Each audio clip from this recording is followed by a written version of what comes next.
원장님께서 책에 추천의 글을 길게 정성껏 써주셔가지고 그 덕에 책이 많이 팔리고 있습니다. 뭐, 호기심이 많은 분. 원래 전문 분야이신 재활에 관한 공부도 뭐 임상과 곁들여가지고 계속 하시지만 골프를 중심으로 운동학습 관련된 탐구도 많이 하시는 분이라 우리나라에서 그런 분들 흔치 않잖아요. 이 책이 나올 때도 이제 의료계 이제 종사하시는 분 중에 어느 분한테 추천의 글을 한번 받고 싶은데 이제 딱 떠오른 분이 원장님이었고 이 책에 이제 중간에 보면은 재활이라는 말을 버리자는 말이 언급된 부분이 있거든요. 근데 그거를 제가 예전에도 원장님 통해서 그 개념들을 좀 들은 것들이 있어서 인간은 어떻게 움직임을 배우는가. 사실 이제 이 책 보면서, 제가 하고 싶었던 이런 이야기들을, 이렇게 쉽게 쓸 수 있구나. 책은 아무나 쓰는 거 아니구나. 많이 느꼈고요.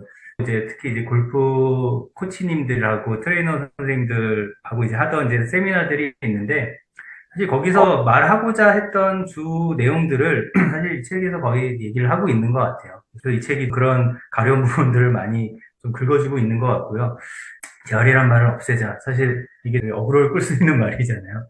재활학을 보통 얘기할 때 사실 가장 중요한 부분들이 사실 기능이죠. 보통의 이제 다른 과들이 병을 낫는다는 기준으로 많이 접근을 한다 그러면 일단 재활의학이라는 것 자체는 기능을 얼마만큼 향상시킬까를 가장 중요하게 보고 그래서 재활학과 의사로서 이제 처음에 이제 수련을 받을 때 가장 많이 하는 것들이 일상생활의 여러 그 동작들을 이렇게 태스크들별로 나눠서 이것들을 어떻게 잘 수행하고 있는지, 이거의 수준은 어떤 건지 이런 것들을 이제 평가하는 것들을 계속 이 프랙티스를 하게 되고 오른쪽에 이제 필스코어라고 펑션을 구체적으로 분류를 하고 점수를 매기는 어떤 시스템들이죠. 이게 재활학과 1년차를 가면은 중요하게 하는 연습이고 근데 사실 이런 기능을 평가하고 하는 것 자체가 어떻게 보면은 적응이라는 개념 자체를 이미 그 포함을 하고 있다고 생각을 해요. 그냥 이제 유명한 다이어그램이잖아요. 다이내믹 시스템 시오리에서 움직임이라는 것이 개인의 요소와 어떤 태스크와 어떤 환경이 서로 조합이 됐을 때 거기서 이제 어떤 움직임이라는 것들이 창발이 된다. 이 무브먼트 대신에 여기 펑션이라는 그 단어를 대입해서 사실 똑같이 적용을 할 수가 있죠. 개인에 대한 어떤 특성을 고려를 하고 그 어떤 과제하고 환경을 이제 고려를 하는 것 자체가 재활학에서 가장 이제 중요한 부분이죠. 큰 신체적인 지장이 없을 때 그 과제를 잘하는 방법도 있겠지만은 신체적인 결함이 있다 하더라도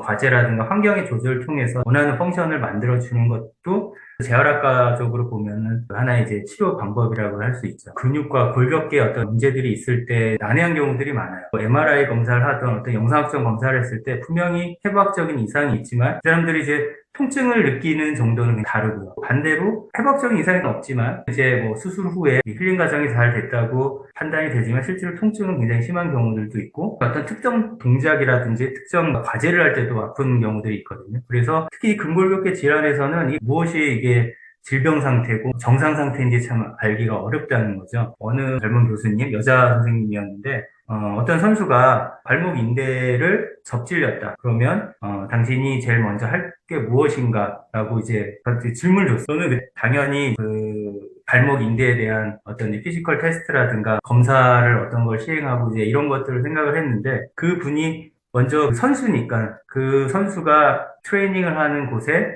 바닥 상태라든가 환경을 먼저 체크를 해보겠다 이런 말씀을 하시더라고요. 근데 그때 당시에 저는 그게 한 대 얻어맞은 것처럼 되게 신선하게 다가왔거든요. 그때 그 기억이 하나의 큰 모멘트가 됐던 것 같아요. 어떤 일이 일어났을 때 그냥 개인적인 요소로만 보는 게 아니라 여러 가지 요소를 종합해서 봤다는 거죠. 치료를 할 때 대부분 큰 컨셉 자체가 염증이 있다 그러면 염증을 제거한다. 조직이 많이 상해 있거나 조직이 좀 퇴행돼 있거나 손상이 있을 때 조직을 재생을 한다. 그리고 근력을 강화를 한다.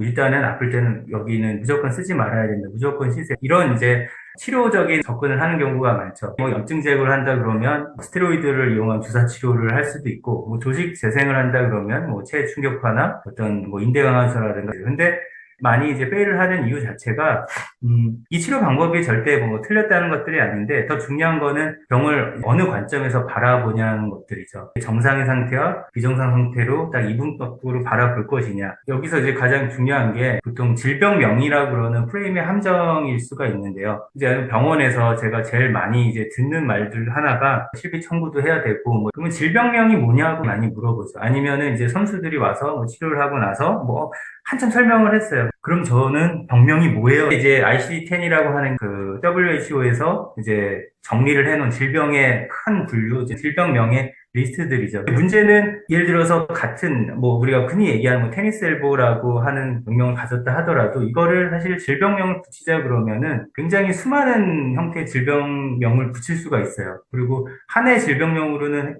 이거 설명할 수 없는 경우가 많거든요. 사람의 몸은 복잡계 시스템이고 컴플렉스 시스템일수록 사실은 A가 되면 B가 나올 것이다. 두 개의 관계가 되게 명확해 보인다. 이거를 명확하게 설명을 하기가 어렵기 때문에 우리가 결국에는 어떤 치료든 트레이닝이든 재활이든 결국은 제 생각에는 A가 되면 B가 나오는 게 아니라 여러 가지를 이렇게 트라이를 해봤을 때 우리가 원하고자 하는 어떤 그 상태에 가깝게끔 계속 상변이를 계속 유도하는 것들이 가장 중요하지 않을까 개인적으로 생각을 해보고요.